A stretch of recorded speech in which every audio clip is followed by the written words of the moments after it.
Mirsa, Anda kembali menyaksikan Breaking News TV One. Hari ini Kejaksaan Agung kembali memeriksa Menteri Kominfo Johnny G. Plate. Ini merupakan pemeriksaan ketiga Johnny G. Plate sebagai saksi dalam kasus korupsi penyediaan infrastruktur BTS Kominfo. Tadi informasi dari rekan kami di gedung Kejaksaan Agung bahwa Johnny G. Plate ini sudah tiba sejak pukul 9 pagi hari ini dan saat ini tengah menjalani pemeriksaan oleh penyidik Kejaksaan Agung. Dan untuk membahas lebih lanjut mengenai kasus korupsi ini dan juga pemeriksaan terhadap Johnny G. Plate, kami akan ajak Anda untuk berbincang dengan pengamat kebijakan publik Trubus Rahardianto.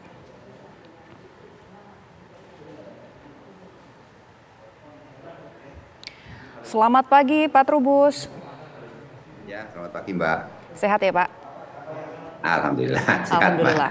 Pak Trubus, kemarin kan BPKP ini baru saja menggelar konferensi pers dengan Kejaksaan Agung merilis hasil perhitungan bahwa ternyata kerugian negara ini mencapai lebih dari 8 triliun. Sebelumnya perhitungan hanya sekitar 1 triliun rupiah.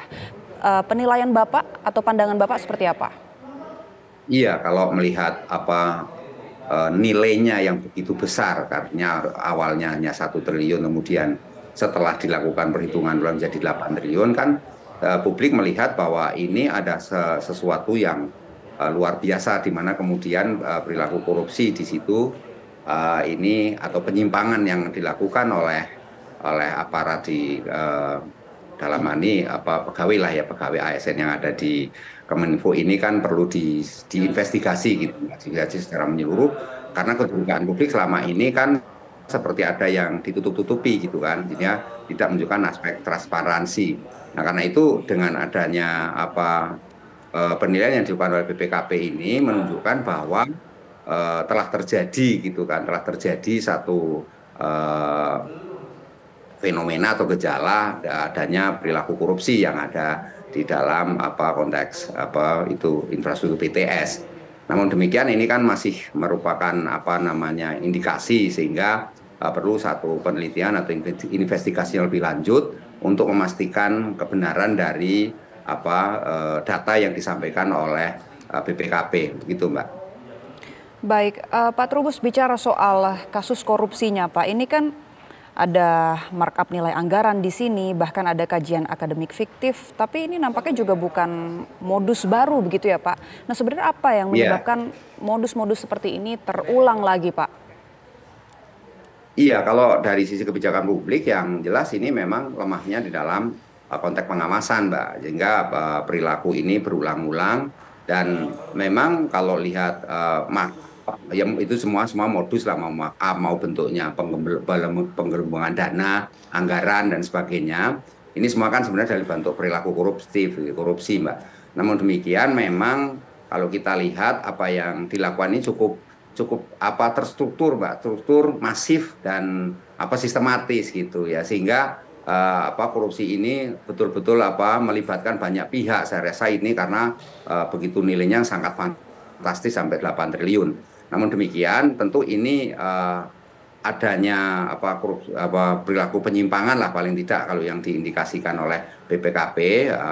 Ini kan memang lemahnya pengawasan, tata kelolanya yang tertutup, dan di sini juga evaluasi berarti tidak berjalan selama ini, monitoringnya juga tidak berjalan optimal Mbak. Dalam hal ini memang perilaku koruptif itu memang sebenarnya kan kalau di dalam organisasi institusi pemerintah itu kan ada namanya APIP gitu. APIP itu aparat pengawas internal pemerintah Mbak, yang sebenarnya dia bisa juga melakukan semacam pengawasan, sehingga ketika akan terjadi misalnya dalam konteks preventif ya akan terjadi penyimpangan itu dengan mudah atau sudah sejak awal sudah bisa deteksi. Tapi ini kan rupa-rupanya telah terjadi, berarti kan selama ini aparat pengawas internal pemerintah di lingkup Kominfo itu tidak berjalan Mbak. Jadi bisa saja di antara mereka saling menutupi, sebenarnya mereka sudah tahu ya secara keseluruhan ya nggak mungkin kan jeruk minum jeruk gitu Mbak. Tetapi yang jelas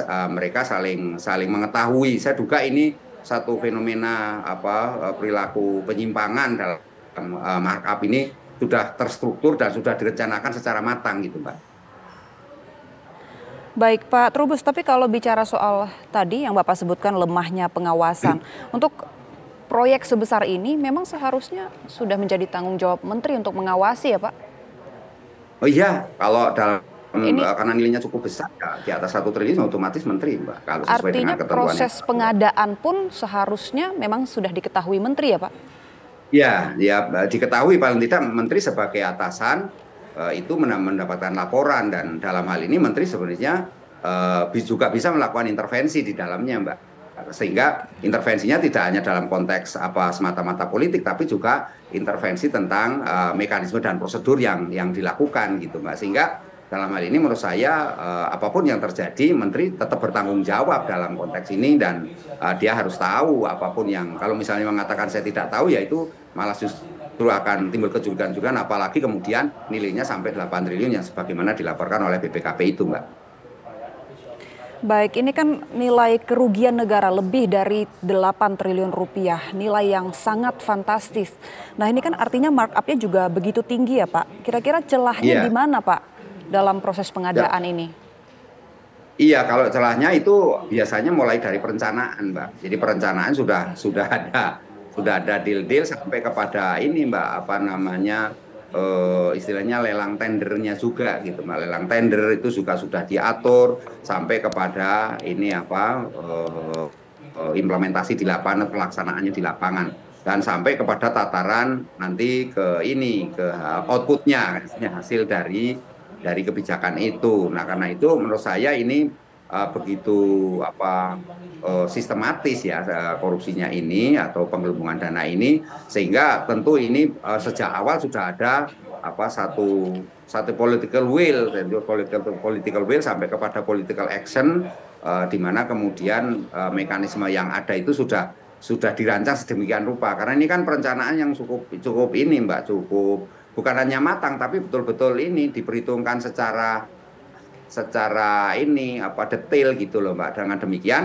maka kita lihat sebenarnya penggelembungan ini sendiri lebih bersifat kepada ini, policy ini kan kategori sebenarnya korupsi kebijakan, Mbak, bukan korupsi pengertian sebagaimana ini tindak pidana korupsi itu, tapi karena ini sifatnya korupsi kebijakan, sehingga dari awal sudah merancang dengan segala potensi-potensi yang ada dan segala resiko yang dilakukan itu sudah ada, termasuk dengan pihak-pihak mana yang harus dilibatkan dalam proyek itu sudah dirancang sedemikian rupa, Mbak. Jadi siapa pemenang tendernya, siapa yang istilahnya itu memperoleh manfaat dari itu, ya perusahaan mana kemudian yang harus melaksanakan, itu semua sudah diatur sedemikian rupa. Dan dalam hal ini memang korupsi kebijakan ini lebih menempatkan kepada aktor-aktor elit, Mbak, di mana kemudian di situ tingkatnya menteri maupun di tingkat bawahnya ya dirjen itu juga gitu. Jadi dalam hal ini pihak-pihak yang terkait pun juga sangat luas, Mbak, ini, dan ini tidak mudah untuk mengungkap secara ini ya utuh. Meskipun demikian sisi law enforcement bisa dilakukan dengan melalui pelacakan dari awal perencanaan itu sendiri, Mbak, perencanaan dari proyek BTS itu sendiri, Mbak. Oke, Pak Trubus juga tadi menyebut bahwa pihak yang terkait ini pastinya luas. Nah, sejauh ini baru 5 tersangka, Pak, yang ditetapkan, mulai dari pihak Kominfo sendiri, kemudian dari juga pihak swasta, ada perusahaan teknologi, bahkan akademisi dari Universitas Indonesia juga turut terlibat. Nah, ini artinya ada pihak-pihak lain yang Pak Trubus duga juga turut menikmati uang hasil korupsi ini, Pak. Tapi kita jawab usai jeda, Pak Trubus tetap bersama kami di Breaking News TV One.